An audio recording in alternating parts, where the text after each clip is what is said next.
We are all natural-born storytellers, whether you think of yourself that way or not. The stories that mold and shape our lives oftentimes become foundational parts of our growth, healing, and even generational experiences.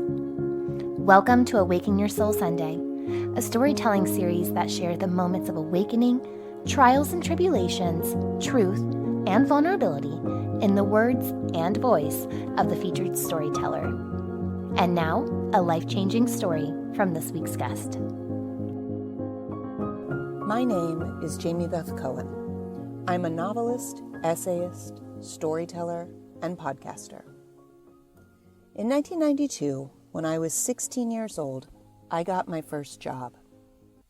I loved so many things about the record store, but mostly I loved the people I worked with. For some reason, they treated me like I was one of them, like I was an adult. My manager was a pretty blonde 20-something who talked to me as if the 10 years she had on me were negligible. Going to work was like being paid minimum wage to listen to new music and hang out with the cool girl at the back of the bus who shared her secrets about life and boys and sex. The record store became the place I felt most at home, a port in the storm of my otherwise mundane and annoying high school experience. I thought my boss would school me on her cool girl ways and tell me things I didn't yet know about dating. It turns out she had so much more to teach me. One afternoon, my mom brought a family friend, a Major League Baseball player, to the store. He was in town to play his old team. I don't think he was recognizable to most people, but he carried himself like the superstar he thought he should be. Upon his arrival, customers and coworkers alike took a collective deep breath. It had been several years since he had played for our hometown team when I was in middle school. Back then, I had an innocent crush on him. When he walked into the record store that day, I realized I still did. He was tall, with dark, slicked hair and sparkly eyes. When he smiled, he looked like someone who was about to get away with something. My mom chatted with my manager at the front counter while the baseball player and I were at the back of the store. I was alphabetizing cassettes in the sub-genre of folk pop. I was so excited to see him, but the dynamic of a middle schooler eager to talk to a professional athlete didn't make sense 3 years later. I guess he was hitting on me, but the words coming out of his mouth in purposefully hushed tones painted vivid pictures of things I did not want to see. I thought we'd chat about his wife, who had been so kind to me when they lived in town, but he wanted to talk about things that knocked the wind out of me and made me gasp for breath. I could see my mom and manager at the front of the store.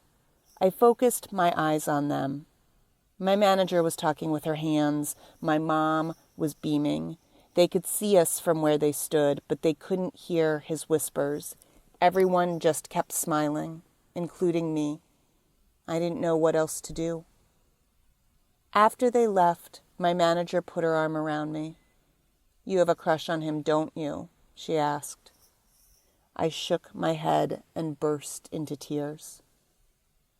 I had seen my manager use her looks and her sexuality to manipulate the regional manager. She would surreptitiously wink at me when she was playing the dumb blonde for him. She seemed to enjoy that her intellect and business acumen were underestimated because of her stunning appearance. She knew exactly how to use that to her advantage. I couldn't tell her what happened because I didn't have the language. Also, she couldn't possibly understand what it felt like to be violated by someone's words. Men and the stupid things they said to her were nothing more than fuel for her. But I told her anyway because I didn't have anyone else to tell. I still feel bad for underestimating her, just like all the men in her life did. She listened to me croak out words I hoped made sense, and then she let loose with a tirade unlike any I had ever heard. I learned about male pigs and scumbags and feminism and the women's movement. Prior to this outburst, she had reserved her most passionate speeches for things like the Bengals versus the Go-Go's and how she wasn't being paid nearly enough because once again she beat the daily sales goals for 10 days straight. An hour later, when the baseball player called the store looking for me, she offered to take the call, but buoyed by her anger and an unconventional pep talk, I took it myself. On a good day, the back office felt like a cinder block janitor's closet. On that day, it felt like a jail cell. The baseball player's disembodied voice picked up right where he had left off. My eyes watered as he talked about his fantasies and asked me about mine. I didn't rage. I demurred. I pretended not to understand. I didn't understand. It seemed like only moments before my fantasies involved my very own Barbie dream house. The things he was talking about didn't even sound appealing. After the call, my super cool manager considered sending me home, but instead she kept me close to her for the rest of my shift. She taught me in one afternoon what a decade at an all-girl school had yet to convey. I was a gendered person.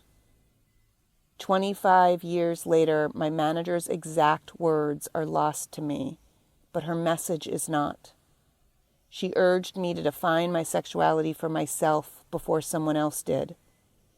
At 16, I wasn't ready to be seen as a conquest for adult men, but girls don't get to decide when that switch is flipped. And she taught me to look over my shoulder. It didn't matter how safe I felt at the record store, my own personal secret enclave with the cool girl at the back of the bus. It only took one jerk to puncture that protective bubble. No one talked about rape culture in the 1990s, but we were living in it. The best we could do was pass each other the secrets to survival. And now I do that in my work, but I say the quiet part loud. I write novels for teens and their adults that tell the truth, my truth, and what very well may be their truths too. Through my books and essays, I hope to educate parents and kids about ways to stay safe and enjoy intimacy without blaming or shaming. It's true that moment in the record store could have defined me, and in some ways it did. But what I choose to focus on now, as an adult, as a parent, is not the harm that was done, though it was very real, but how my super cool manager rose to the occasion. When I saw her then, I saw her as someone who had it all together, an adult who knew how to handle me, a kid, during my most vulnerable moment. But looking back, she couldn't have been more than 26 years old, in some ways a kid herself. And even as a 45-year-old, I'm handed problems on almost a daily basis that I don't feel qualified to handle. That day in the record store threw us both a curve, and it would have been easy enough for her to say, "Not my problem." But she didn't. She leaned into the discomfort with me, and that's what I take away from this story. The power of showing up, even when it's hard, even when it's scary, even when you're not sure you know the right thing to say. That day has had a lasting effect on me. But those effects would have been far worse if I had to contend with the baseball player on my own. For more information on this week's guest, visit the episode notes section on mindbizlife.com. And if you'd like to share your story with us, click on the Awaken Your Soul tab on mindbizlife.com and fill out the submission form. Don't forget to share this episode with a friend, and be sure to give the podcast a 5-star rating and review on Apple Podcasts or wherever it is that you tune in and turn it up.